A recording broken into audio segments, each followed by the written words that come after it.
guest speaker this evening, local historian, author, producer. She's going to give you a little insight on the black families in Gettysburg during the battle and after the Battle of Gettysburg. Is that correct? Yep, and more. And more. Okay, so enjoy your evening. Thank you again. Thanks, Brian. Thank you. Brian, could you get the music? Yep. Okay, Yep. Thank you. All right, well, thanks, everyone. It's nice to see you. I'd like to get a little feel for what brought you here other than the good food. So I'm Deb. I'm a little apple picker. I grew up on Yellow Hill on my grandfather's fruit farm. And I discovered there was a pre-Civil War African-American community at Yellow Hill. And they had a church. But white people burned the black people's church down. And I thought, wow, why don't we know about that? So I tried to research it. Haven't found the exact date. We'll probably never know who did it. People said they knew who did it, but they were taking it to their graves because people's families were among the community, and truthfully, it could be my relatives for all I know. So there are mysteries to Yellow Hill, but there are answers. So so through my research on Yellow Hill, where my grandfather lived not far, near Arntsville here, and we have people here with us who live there on Yellow Hill, the Hulls. And so I stumbled onto this fascinating information, and then I found more connections to Gettysburg. And so I do a tour of African American history in Gettysburg. It is not often requested. I was a member of the Visitor Center Convention Bureau for a number of years. It just was a hard sell. There were just not a big demand for it. I do it upon request. So this was a course I taught at the community college, just based on things I stumbled upon that I thought were fascinating about our history here. So I wrote a book about Yellow Hill, and that's on Amazon.com. It's at the Historical Society, and they get the proceeds if you buy it at the Gettysburg history site. My website's Gettysburg Histories, and the Adams County Historical Society has taken GettysburgHistory.com as their. What a great idea. And so there is a little confusion there, but I'm delighted. I'm going to be doing 3 lectures there. April 13th, the subject will be Mary Jemison. June 23rd, it'll be George Washington Sando, first soldier killed at Gettysburg, a relative of mine. I descend from the Sando family, and we share 2 great-grandfather. And then the third one is about Kitty Payne and kidnappings of free blacks pre-Civil War. But we're going to talk about African-American communities, so welcome. I see the Confederate hat. We're here in Cashtown. Great Confederate story. Are you from the area? Well, I'm actually 1 hour and a half north from Huntington County. Oh, okay. So I just like history. Cool. I have all kinds of keppies. This All right. just happened to be the color I wore. This is the one you wore today. All right. And you just get drug along to these Civil War things. I enjoy it. Oh, good. Good. Over Well, the years, she's starting But I to. enjoy this. you're good. How about over here? We're basically visitors from out of state, and we're big history buffs when it comes to the Civil War. Good. Great. So come back here. Good. Well, I hope you learned some fascinating things. I know this is Bruce, the Cashtown historian. Am I right? And I'm actually a descendant of one of the owners of Cashtown Inn from 1863. awesome. What family? Mickley. Mickley. I had Aunt Sarah Mickley from over here. So my Aunt Sarah Sando is probably related to you. Probably related. And Paul, good to see you again. The halls. Thank you. And your friends? They brought us, and it's wonderful. Oh, good. I hope you learned. You're from the area. Yeah. You're from the area? No, we're from Warren. Warren. Yep. All right. We love it down here. But we're looking to buy a house down here. So You're a frequent flyer and you want to live here. Yeah. We will share the land with you. I meet a lot of people like you. They just want to move here. And we come down for Remembrance Day weekend, and we dress period, and we have a great Oh, time. good. Bringing history alive. Great. We just discovered this series on Facebook and And started, said- this is our 3rd one. Good. And this is actually the one I'm most interested in. Oh, Good, good, good. And that's my friend Dave. So we're going to videotape this, put it on YouTube. I do have a For the Cause Productions on YouTube. There's an African-American film that I did about Gettysburg, some of the things that we're talking about. It's called Gettysburg Revisited under For the Cause Productions, YouTube. So I hope to give you some ideas, more reading, more things to learn about. So I'm related to George Sando, first soldier killed. There's a monument for him on the Gettysburg battlefield. I grew up here not having a clue. I learned about him by reading a book at her tavern one night at a business dinner. I just picked up a book, opened it. George Sando, they brought in the body. It was Days of Darkness by William Williams. And I'm like, who's this guy? So I researched him, and I wanted to write a book about George, but I never did. But I stumbled onto this, Yellow Hill, and wrote and published that book and learned about things to do tours in Gettysburg and the Underground Railroad near Yellow Hill, where the Quakers were. So we're going to delve into this. Let me just push things on out here. So again, related to the first soldier killed. 20 years old, just married in the spring of 1863, enlisted the 23rd, died the 26th. Not a very long life. Only private soldier on the Gettysburg battlefield to have a monument erected in his honor. Only private. Okay, I found this to be incredible. Do you know at the Adams County Historical Society, they have the manumission document of Clem Johnson. It's dated 1831, and he had been enslaved by Francis Scott Key. Francis Scott Key traveled with Clem and they lived in Carroll County, Maryland. We all know him, why he's famous for writing a poem that became a song that's our national anthem. And the land of the free and the home of the brave, land of the free. Wonder what Clem Johnson thought when he heard people congratulating him for those words. Because Clem was 45 years old who paid $5 to Francis Scott Key for his freedom in 1831. And that was 17 years after he penned these words, 17 years after that. So there's questions. There's a book, Jefferson Morley's the author. The title escaping me, August Rising. But it is about the Key family. And I wondered where Clem was buried, after he got his freedom. And in that book, I found the answer. He is buried down where he had been enslaved, where his family was from.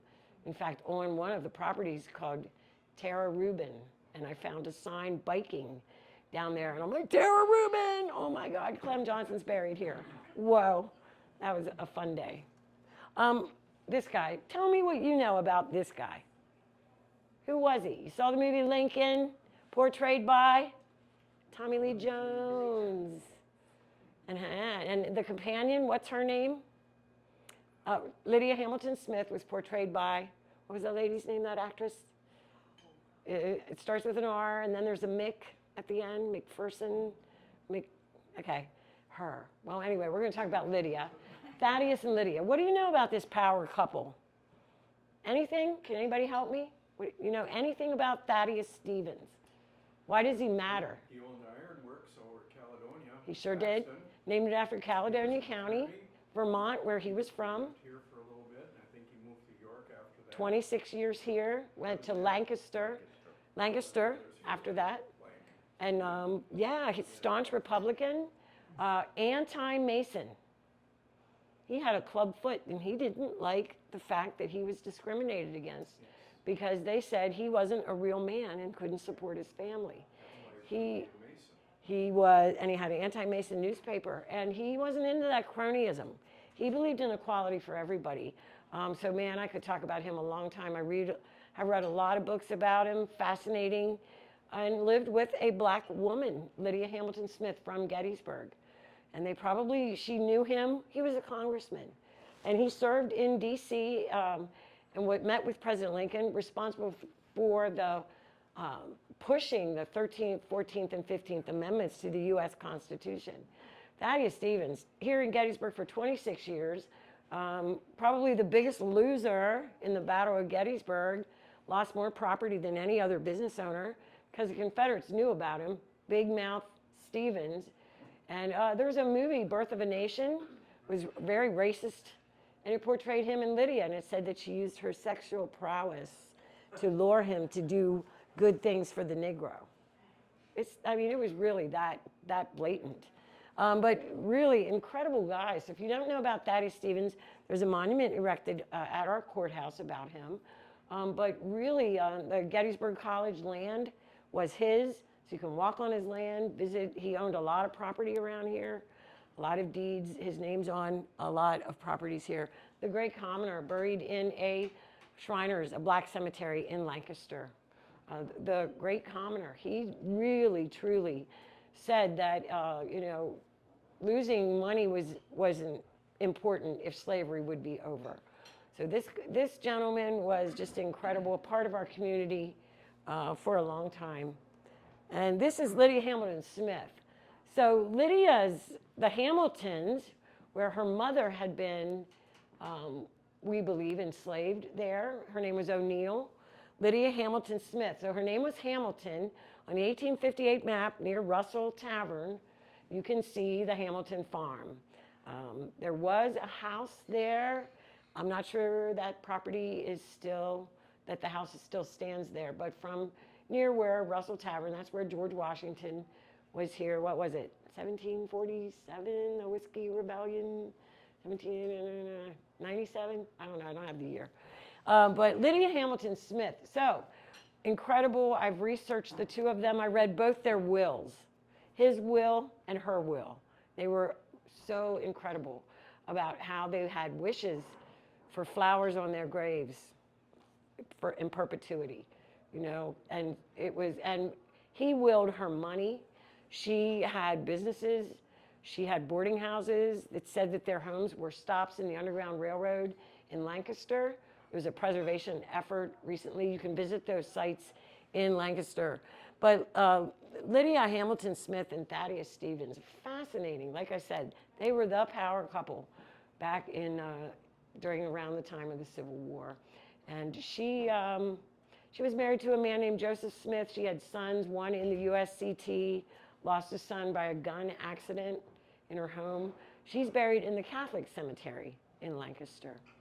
But just an incredible couple. There's speculation about the relationship, and I'm not commenting on that. No one knows what goes on behind closed doors. That was a song my mom listened to. So, I'm not going to get into any arguments or any debate about what their relationship was like. But if you read their wills, you will see that there was tenderness and affection, true affection and adoration for each other. Frederick Douglass. What do you know about this guy? You tell me, what do you know? What was he known for? He had been enslaved and he got his freedom. He took it on himself. He said, I'm done. I'm walking. I'm out. And that's the first civil rights movement in America was when the enslaved people just walked. And he was literate. He was able to learn to read and write, which is unusual in Maryland because there were laws that you were not allowed to teach a Negro to read or write. But he wrote things after he got his freedom. What does the 4th of July mean to a Negro? His writings are incredible. He spoke in Gettysburg. He visited Gettysburg more than once. He was not safe to walk the streets of Gettysburg, took his meals in his room. We citizens were not always as accommodating and welcoming as one would think Gettysburg should be, even yet today. So, but his speech was documented in the newspapers, and it was a speech that he had given other places. He compared William of Orange, so if anybody knows British history, killed by his own people, and compared him to Lincoln. And he also said, and this was a very heavily attended speech that he gave at Agricultural Hall in Gettysburg. There's a plaque on corner of Franklin and High about it, and there's Frederick Douglass Walkway in Gettysburg, just a sidewalk, but mentioned for him. He compared William of Orange to Lincoln, but what he said, what I read about this that I remember the most, that I find so touching and gripping, he said, if the sainted Lincoln had asked the assassin that fired the bullet, what would he have said to him? And he said, he would have said, Father, forgive him, for he knows not what he does. So it was just, I love that. But he talked about, that there was a comparison between William of Orange and the assassination of Lincoln. And the newspapers were very interesting covering this. It was just like today's Fox News and MSNBC. Depends on what you watch. You might have a completely conflicting opinion of what people watching the other side say. So there was a Democratic newspaper, the Compiler, and the Star and Banner, the Republican newspaper, and they talked about the Democratic newspaper. Why would anybody want to go see Frederick Douglass? Were all these other great speakers and nobody came to see them, and everybody came to see him. The newspaper said there was a car coming from Hanover. That would be a train full of people from Hanover, Pennsylvania, coming to Gettysburg to hear Frederick Douglass. And I think there were African Americans in the audience. We have no letters, not one account of somebody sitting in that room. And I would love to find it. What was it like to be in that room when Frederick Douglass spoke that night in Gettysburg? I think it was February of 1867, I do believe. So you can visit that plaque on the corner of Franklin and High. It's right near, I think it's an M&T Bank, maybe. Little Debbie's High Street Brews is on that same corner. And you can also see a plaque about the colored school at Debbie's High Street Brews. On there is a picture of Amanda Lewis, who was a teacher. John Lewis was friends of Mark Twain, Samuel Clemens. John Lewis escaped slavery in Maryland and said he stayed with his family in Gettysburg. And I'm like, Amanda Lewis. There she is. I don't know for sure, but he was here. Frederick Douglass was in Gettysburg. I mean, who else talks about this? Did you know that? Why don't we know that? Why? But there are attempts to commemorate this, and it's up to us, to remember these things.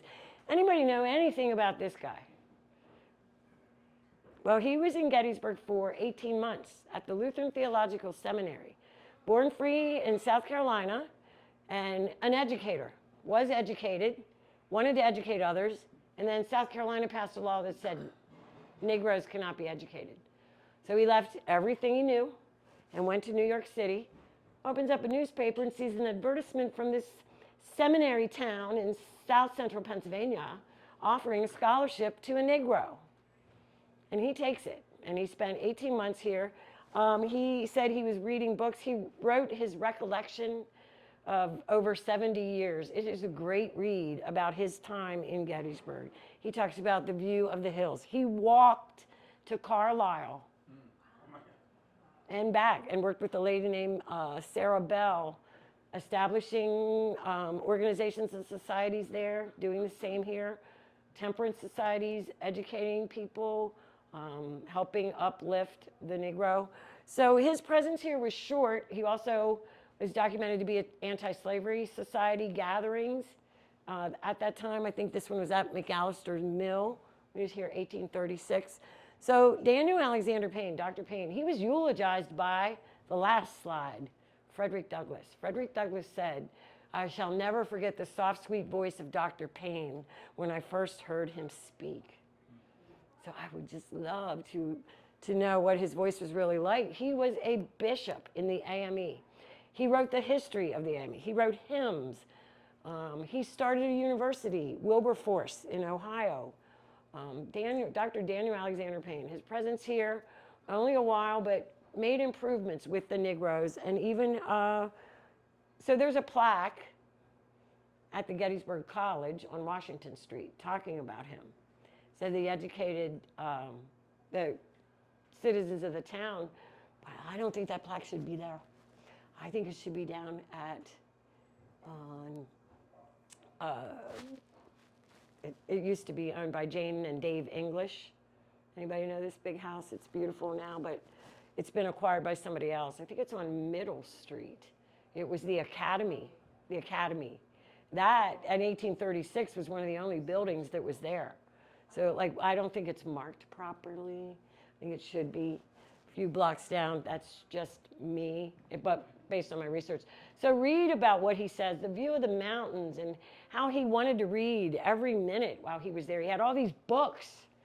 at his fingertips in the library here at the seminary. But he had an eye problem. And he was reading in a recumbent position, that reading in a recumbent position is not good for the vision. And he had eye pain. He had looked into an eclipse of the sun at one time and had caused problems, and he was reading by candlelight. And then he had severe problems. He had eye pain and had to leave the cemetery because of it. But he has an incredible resume of the things that Dr. Daniel Alexander Payne, one of the few educated Negroes in America and educated here in Gettysburg. Slavery existed. We had slaves here in Adams County. We had slaves till about the 1850s. Pennsylvania passed the Gradual Emancipation Act. Pennsylvania in 1780 said, any child born to an enslaved female, the child will only be enslaved for 28 years if they were born after November 1st, 1780. Born before, you're enslaved for life. So it was very gradual. You see what I'm saying? It took decades for these people to get free or die if you were born before that date, 1780. So slavery existed here. There are slave ads that are incredible that I found in Gettysburg newspapers. If you subscribe to Newspaper Archives and you just search on Adams County, Gettysburg newspapers, slavery, runaway, you get all these ads. And what I learned in looking at the slave ads, the amounts of the rewards were different. The female, the male, what they wore, how it described their scars, and has one of his hands taken off. And there was one ad in the newspaper here that the jailer put in the newspaper, and it said, Negro man by the name of Charles is in the jail in Adams County. He ran away from in the deep south. It said the name from William Campbell near Lexington, Kentucky, and I have him in the jail. Somebody get him. We don't want to feed this guy in here forever. We never found out what happened to him, but it also said he walked from Kentucky and had an iron collar about his neck. So that was a metal thing with spikes up in the air that would have been locked on there. The key was with the slave owner. Cumbersome, hard to get off, very difficult circumstances. But there were also abolitionists here, Quakers, in two places, Bendersville and York Springs. And there were free blacks living near them. And they were documented in William Still's book. They were having some very close calls with slave catchers.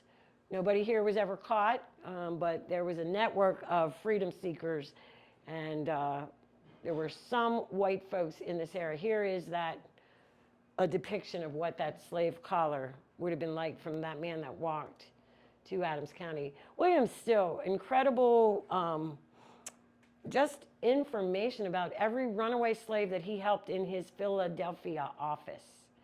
And documented in there was William Wright and Phoebe Wright of York Springs, Quakers, said they aided 1,000 freedom seekers in their York Springs home.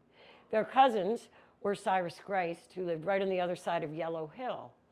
And Cyrus Christ was married to Cyrus Christ was married to Mary Ann Cook.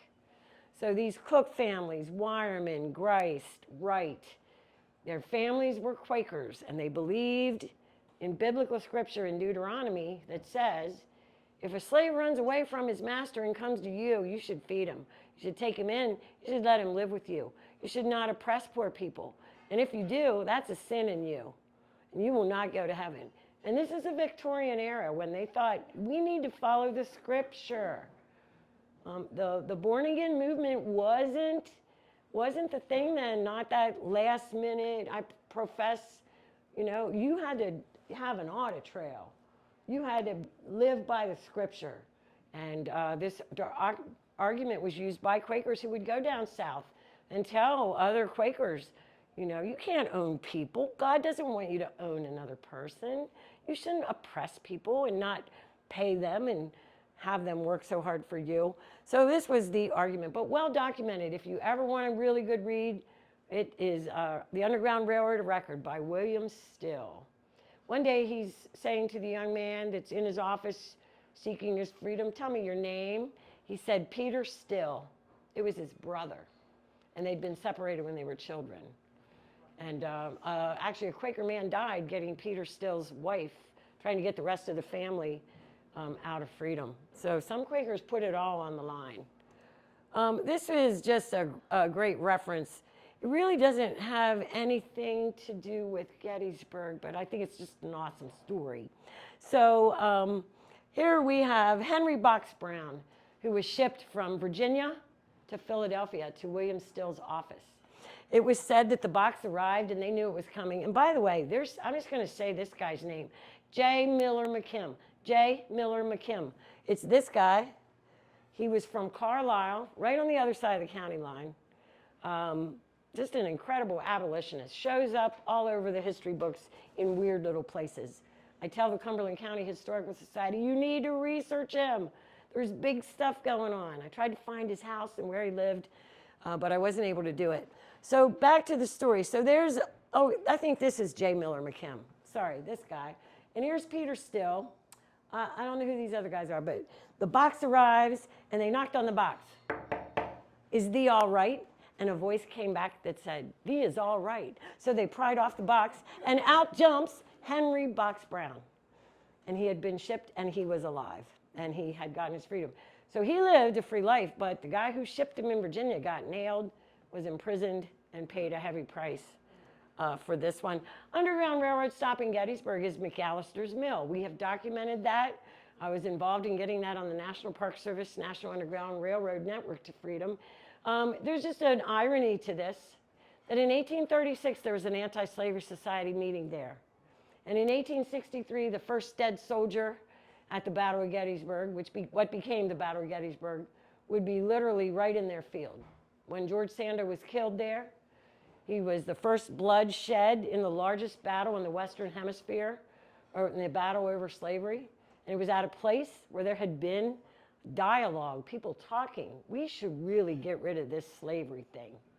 It's really not a good thing for us as having a free land and having a whole entire race of people that we're trying to enslave, and we're not sure if they should be citizens and what their rights should be. So, and a great story that came out of McAllister's Mill, that it was a two-story mill, so there was a bottom part, the top part, and it said that old man McAllister was there with a slave catcher in the mill one night, and the slave catcher is upstairs interrogating him about that incident, and he says, I believe maybe that, what would you say if I said that I think that you have slaves hiding here in your mill?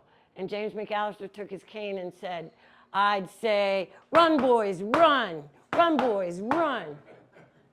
So supposedly that's the story that came out of that mill. But there's a great painting by Brad Schmiel of freedom seekers there at the mill at night.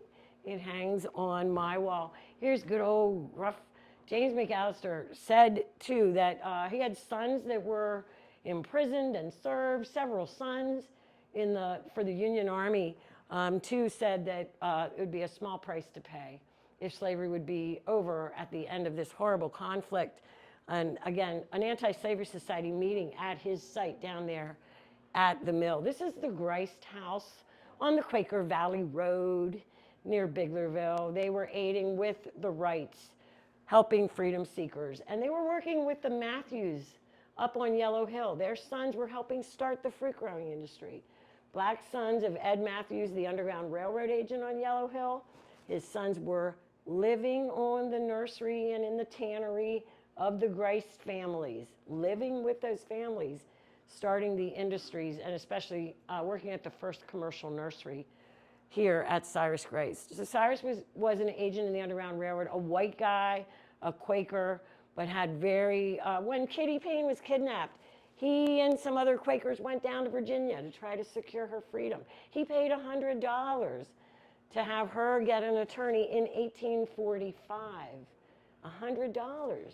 In 1845, he paid to get her defended in court. So there are great stories about these friends, and that's where he's buried today, at the Manal and Friends meeting.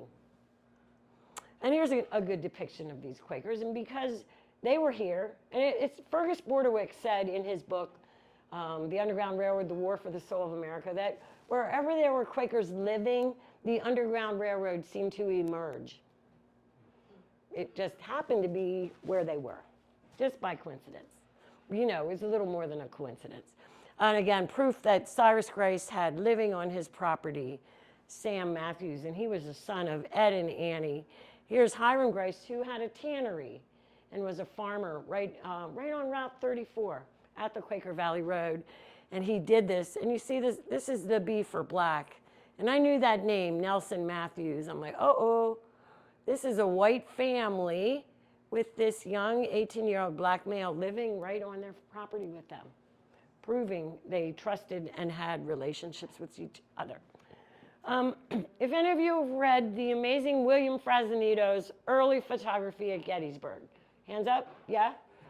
Then you know about Gettysburg photographer Charles Tyson. His wife, Mariah, was the daughter of Cyrus Grace. And here is a picture of Charles Tyson and Mariah. And they are, I think that's their daughter Edith. I think she's here, a little hard to see. Oh, look here. Well, I was like, when I found this photo, I was like, ooh, who's he? And then I found him on the census. Frederick. He was listed with them. But a servant. And again, Huntington Friends near York Springs. And interestingly, William Wright and Phoebe Wright are buried there, and so is their son, General William Wireman Wright, who helped Sherman be victorious in the March to the Sea in the fall of Atlanta, because he had U.S. colored troops, black men, that he was leading. He had met black men in his home. There was a black man that came through their home named James Penbrook, and he wrote a book, The Fugitive Blacksmith, and talked about going through the Wright House, and that they taught him to read and write. Here's William Wright from that book. Helped 1,000 runaway slaves in their York Springs home. This is crumbles. I have a brick from that I took to the Historical Society on one of my past visits there. Kidnappings. Now, these kidnappings happened. I've documented a bunch of them. Less than 20 people that I found were kidnapped or attempted to be kidnapped. And this Kitty Payne story is pretty compelling. So it starts in Virginia. Kitty Payne was born in the slave quarters on the Maddox property. And shortly after, the enslaved female gave birth to the light-skinned child, Mary Maddox knew that her husband was the father. The slave owner had impregnated the female slave. Kitty is born. They called her Catherine or Kitty. And Mr. Maddox's wife said, well, the child can stay, but the mother has got to go. So she was sold away. Kitty grows up, gets her freedom, is allowed to marry, has children, comes to Pennsylvania to live after she's manumitted, and her cousin and 4 other men kidnap her from Bendersville's Bear Mountain, July 24th, 1845. And they drag them back to slavery. She was manumitted. She was freed according to the law in Virginia and Pennsylvania, but kidnapped. So she had a long ordeal. She was in the Rappahannock jail for about over 300 days. Her and her children were put in jail till they could figure out what to do. And that's when Cyrus Grace had paid the money to try to get her a trial. And she was finally defended and freed again. It's because they were contending his will said, all my property goes to my wife, Mary, but whatever, and she can do whatever she wants with everything, and whatever's left shall go to my nephew. And the nephew was mad because he wanted the slaves. So he kidnapped them. And he paid a lot of money to other people to kidnap them, and then he had to defend himself in court. And it ended because the jailer was billing the nephew the cost to feed Kitty and the children in jail. And that was just too much. He's like, oh. And he wanted to sell her and the children for collateral on his debts. And he just gave up. Now, she's returned to Adams County to live. She had lived near the Fairfield area, but she was taken from Frog Hollow. We know James Wilson was a gentleman who testified on her behalf. This incident was heavily covered in the newspapers. There was a lot. Oops, what did I do? I must have touched something wrong. Uh-oh. Ooh, okay, you're being pretty persnickety. Okay, how about next? Oh, I don't want to mess it up. Okay, there we go. So yeah, heavily documented in the newspapers. So when she's kidnapped, she had these 3 children. And then after the kidnapping, I found the 3 children in 3 different townships with 3 different families. 2 of them I was familiar with because Tudor is a Quaker from Huntingdon, white folks, and John Wright was a Quaker from Manalapan. And then I was a little perplexed by why is Eliza down here with this guy, William Campbell? And it's spelled camel, but it's Campbell, like the soup. And they're buried at Presbyterian near Hunterstown. Was that Great Conewago? Presbyterian is where the Campbell family is buried. Eliza was with that family through the Battle of Gettysburg. She was down there when good old Custer and the Wolverines were having a little cavalry skirmish down around Hunterstown. She lived there. And she was in the house hiding under the bed when a Confederate came in the house because she knew she could be taken back by them to slavery. So sad. The 2 daughters did reunite and live together later in Kansas. Their son, Arthur Payne, enlisted in the U.S. Colored Troops and was in the Navy. But they were kidnapped, enslaved. They had been enslaved, freed, kidnapped, jailed, freed again, separated from their siblings, and Kitty it seems that she killed herself. Died of sadness is what a book written by her family says. And Kitty died of sadness. To me, that's just depression, not able to eat, not able to want to live. And the reason they said was because she married Abraham Bryan, took care of his kids to his previous marriage. His second wife, she was his second wife, first wife had died. She wanted to bring her children there, and he said no. And that she wanted her children back together. So the sad saga of Kitty or Catherine Payne, but very much has little footprints all over the county with her children living here and there. And just an interesting, and I'll just add this one side note. So here's one of her children. Here's when Kitty or Catherine, when she's on the census. She did die in 1850, but she's listed on that census as a 39-year-old female. Little Frances married a black man that she met at a reunion in Gettysburg. And he said at one time he guarded Jefferson Davis. So he was working for the Confederacy. So another interesting aspect of American history.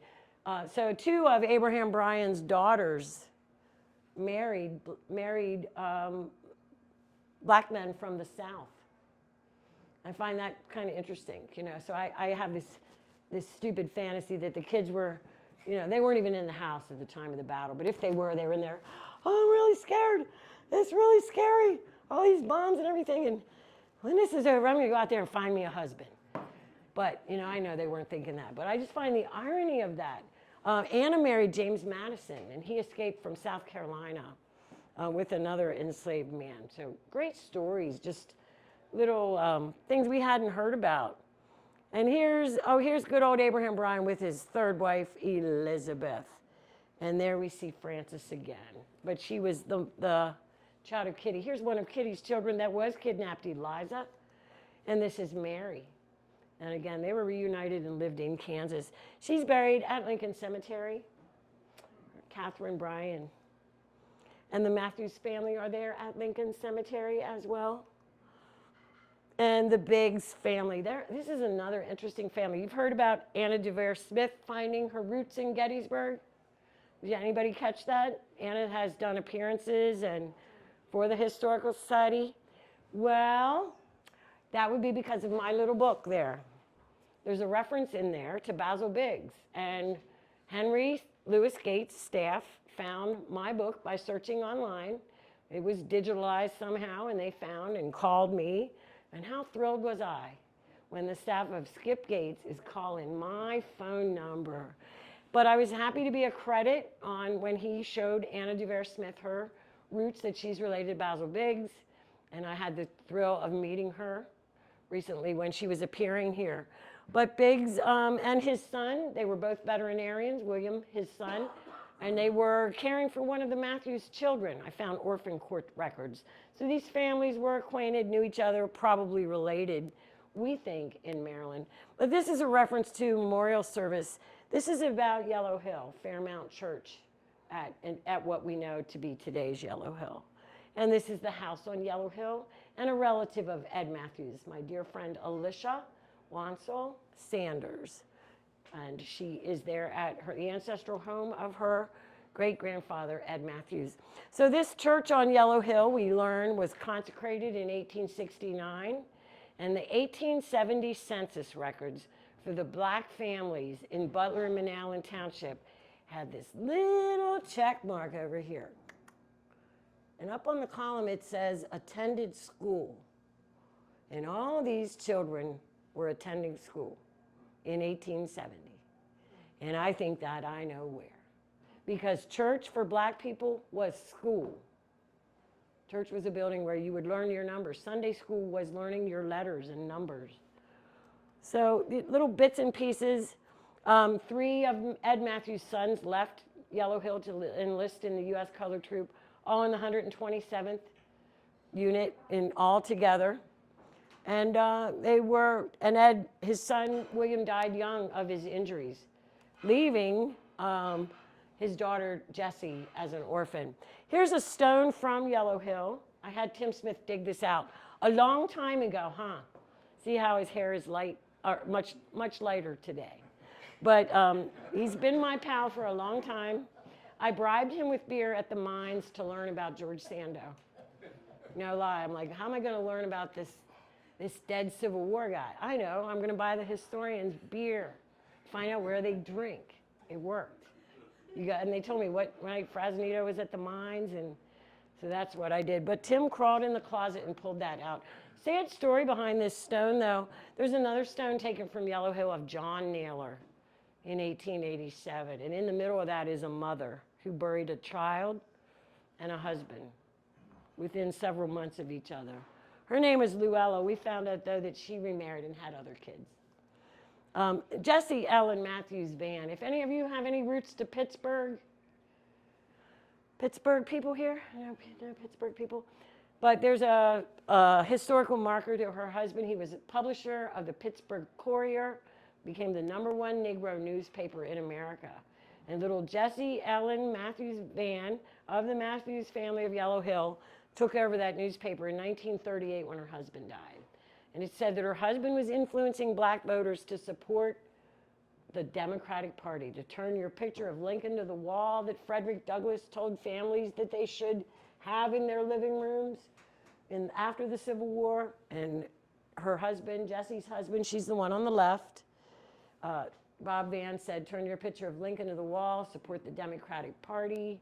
Interestingly, though, his wife stayed loyal to the Republicans after his death. She did graduate from Harrisburg High. She's on there. I know not which one. This is Bob Van. He dressed every day as if he might see the president. And he kept his hair slicked back. People didn't know really his ethnicity. I think they thought maybe he looked Indian. I mean, he kind of does to me. But he was a Pullman porter and studied to become an attorney. And he got stocks from the Courier from one of his customers and became more and more involved with the newspaper. I was lucky enough to be inside that house at Oakmont. And he could not golf at Oakmont.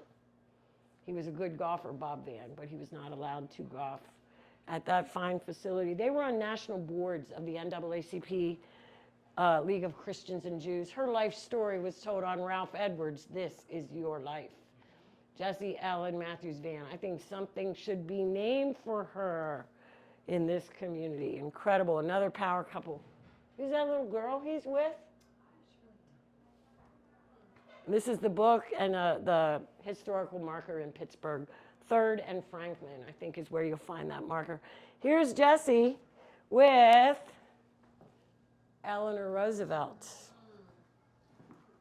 And Bob Van served under FDR, but found it was just a token appointment. He was given an office and a phone that never rang. And he got sick of the commute. He had a bad accident on the highway, and he finally quit. But Jessie Ellen Matthews Van, just incredible lady that I had the pleasure of getting to know. And great story about her. Here she is. She represented the United States. Eisenhower appointed her, a female, in the 1950s to represent the United States U.S. aid. What Doge cut, she was involved in that way back then. And here she is. This is now when she died in 1967. I just love this. I think it's adorable. Robert Van died in 1938. She died 30 years later in 1967. And here they are in heaven together again. It's been a long time, Jesse. So we're pretty thrilled about here. Here's our boy Basil Biggs again, right in his obituary. That's published in the Gettysburg Times. It said he was an Underground Railroad agent, and he took runaways to Ed Matthews of the Quaker Valley. That's a lot of the documentation that I have for Yellow Hill. And African Americans in this area, up in the Upper Adams area, Butler, Manalapan Township, I found some occupations: forgeman, wood chopper. They're involved in the iron making industry. Anybody know Troy Harmon? Licensed battlefield, worked for the National Park Service. And he did his dissertation on black labor in iron furnaces. And I remember him asking me, thinking, he's like, do you think I have some here? I'm like, you absolutely do. Look at the Mars and Butler families. They were working there. And I looked at the company. You know how the song goes, lost my soul at the company store or whatever? It was for real. 2 families had property here and worked at Laurel Forge, Pine Grove Furnace today. And Aaron Mars died. And so this Mars family is well documented and connected up there. But they were still dirt poor. And I found, the charges for other stuff they needed to live, food and shoes and stuff like that, was way more than they earned. I found his wages and how much he earned, and I did the math, and I'm like, oh man, it's true. It's really true. It's only one step up from slavery. And the National Cemetery. So there are 2 black men buried there. Do you know about them? Do you know who they are? One is named Henry Gooden, and the other's name's Charles Parker. Charles Parker had been buried at Yellow Hill. His body was taken from there, and he was disinterred. His body placed at the National Cemetery. Here's Charles Parker. When I reviewed this today, I was like, why do I have this slide in here? And now I remember. Her diary. You know Sally Myers? Her diary. Do you remember what she says? What do we know about the black community in Gettysburg? Do you remember any of her entries on that? What she called them? The darkies are skedaddling. They're taking everything they can carry and they're running for their lives. This was June 26th, when George Sando met his early death. The black people were terrorized that the Confederates were in the area, just scared to death. Very, very scared. And Mag Palm, she was a victim of a kidnapping attempt, 3 men. Mag says she bit the thumb off one of those kidnappers. No. She took matters into her own teeth. And so I don't know if she bit it off, but I'm thinking she yanked on it pretty hard. And she let him remember her. She did name those 3 men. I have the court documents from her naming Ferdinand Buckingham, Philip Snyder, Adam, somebody. They all got acquitted. They said they had alibis. They lied. We think they lied. We think they did it, but they got away with it. So a lot of African Americans in Gettysburg, 100 black men we've documented in the U.S. colored troops. And some of them weren't from Pennsylvania. Some of them were from the South. I love that story. And one of the black men that we know about that came through Gettysburg is a guy named Richard Jordan. He's buried up in Mount Holly Springs. He said that he was brought from Georgia with a Confederate officer to Gettysburg. And somehow he escaped.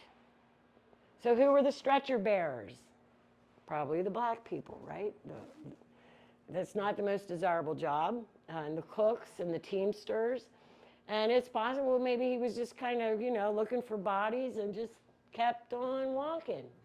And found his way to a black community in Mount Holly and then joined the U.S. colored troops and fought against the Confederates. and lived later and had children, and I think he was a member of the GAR up there. Nelson Royer, another black man that has been documented. I think he served with a man, Dr. Tate, is his story. Ellen Robinson, this guy lived to be over 100 years old. And he was pretty sharp with making money. In the summer, he had an ice cream shop, and in the winter, he had an oyster shop. So he's a restaurant owner and businessman. Ellen Robinson lived to be over 100. One day, I worked at the state capitol, and Tim Smith called me, and Deb, can you, or I don't know, probably email. I don't even know. It was so long ago. We probably didn't even have texting. But he said he wanted this article, and I worked next door to the state library, and it was about Ellen Robinson turning 100. And they asked him, you know, how'd you live so long? And he said, well, I lit the pipe of my mother. I'd light her pipe at night for her. That's why I lived a long time. And he also said, I slept on the grounds hunting possum. And if you want to live a long time, sleep outside hunting possum. And the Gettysburg Address. So, you know, what a memorial to Gettysburg, the greatest speech in the history of the world delivered at my birthplace. It makes me really proud. It really does. And I love being born in Gettysburg. I think that we've really come a long way. We got a little ways to go, and I think equality is really an awesome thing when everybody has it. So I think that's around. Oh, Abe, there's good old Abe. And you know that he walked in Gettysburg with his servant, William Johnson, when they came on the train. It was his black servant was with him. And you know, didn't he wake up Seward at the middle of the night? Didn't he get woken up to talk about the Gettysburg Address? Who would have been the person doing that? His servant, probably. So they're having a reenactment on that. And I'm hoping that we will see this depicted properly with Abe Lincoln reenactor and the William Johnson reenactor along with him. But there you go. So lots of African American history in Gettysburg. Lots for you to learn about, to read more about. Thaddeus Stevens, Dr. Daniel Alexander Payne, some of the people that I've mentioned, Frederick Douglass' recollection, or Daniel Payne's recollection of over 70 years. He's very eloquent with his words. And he also talks in there, it's interesting, he says, the black people of Gettysburg frustrate me. He said, we have ample opportunity to educate them, and they're not taking advantage of these opportunities. He said the reason is they're constantly leaving. They're in Gettysburg, and then they go to York, and then they go to Chambersburg, and then they come back, and then they go to Harrisburg, and then they come back. And they just weren't serious. And it's right in there. He expresses his concern for that. But great stories, hoping that you enjoyed your evening. Are there any questions? Do you know the number of freed blacks that were captured by the Army of Northern Virginia during the invasion? We know that the newspapers documented it, and we know from, I think it was Kent Masterson's Brown's book that talked about the withdrawal and the number of wagons of the wounded, and at the end, the number of black people in tow. And it was in the newspaper when George Sando, June 26th, I looked heavily at those newspapers, and it said they were taken from Chambersburg and Waynesboro, free blacks. How many? But people were displaced. They said there were families in Gettysburg who fled during the battle that never came back. And, you know, so some may have come here from other places to escape what was going on there. And it's hard because literacy is a problem, not a lot of letters. And they weren't allowed to sue in court for the most part. That's why Mag Palm pressing charges when she did in the 1850s was pretty impressive. She wasn't even a citizen being an African. She was born free in Adams County. Any other questions? All right. Well, thank you very much for your attention tonight. Thank you. And let's thank our staff for her excellent service tonight as well. The food was very, very good. Thank you. Thank you so much.